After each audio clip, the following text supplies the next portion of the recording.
একটা মেয়ে যে কখনো কারো সাথে জোরে কথা বলতো না, যে নামাজ মিস করত না, যে বাবা মায়ের স্বপ্ন ছিল, কিন্তু শুধু একটা ভুল, ভুল মানুষকে বিশ্বাস করার ভুল, তার পুরো জীবন শেষ করে দিল।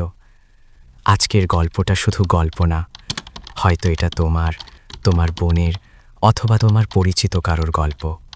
মেয়েটার নাম রাইসা। মধ্যবিত্ত পরিবারের শান্ত একটা মেয়ে। স্কুলে সবসময় প্রথম সারিতে। শিক্ষকরা বলতো এই মেয়ে অনেক দূর যাবে। বন্ধু কম, কথা কম, বই, নামাজ আর পরিবার, এটাই ছিল তার দুনিয়া। ভালোবাসা কি, সম্পর্ক কি, এসব সে কখনো ভাবেইনি। কিন্তু বয়স যখন বাড়ে, মন তখন দুর্বল হয়ে যায়। আর ঠিক তখনই জীবনে আসে ভুল মানুষ। ইন্টারমিডিয়েটে ওঠার পর আরিয়ান নামের একটা ছেলে তার পাশে এসে দাঁড়ালো। তুমি খুব ভালো, আমি তোমাকে ছাড়া বাঁচব না। এই কথাগুলো রাইসার কাছে নতুন ছিল। কেউ তাকে এত গুরুত্ব দেয়নি আগে। সে বিশ্বাস করল। ঘুরতে যাওয়া, ছবি তোলা, ভিডিও সব কিছুই স্মৃতি ভেবে রেখে দিল।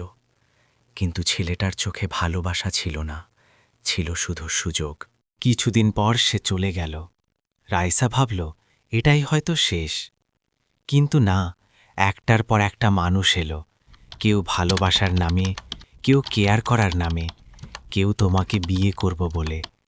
আর প্রতিবারই রাইসা বিশ্বাস করল, কারণ সে খারাপ না, সে শুধু সরল। কেউ তাকে শেখায়নি সবাই ভালো না, সবাই বিশ্বাসের যোগ্য না। একজন, দুজন, তিনজন, প্রতিটা মানুষ তার দুর্বলতা জানল।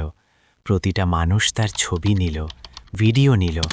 আর একদিন সেই স্মৃতিগুলোই হয়ে গেল তার সবচেয়ে বড় ভয়। একদিন হঠাৎ ফোনে মেসেজ, আমার কথা না শুনলে সব ভাইরাল করে দিব। রাইসার হাত কাঁপছিল, শ্বাস নিতে কষ্ট হচ্ছিল। যাদের সে ভালোবেসেছিল তারা কেউ প্রেমিক না, সবাই ছিল শিকারী। ভালোবাসা না, ফাঁদ ছিল সব।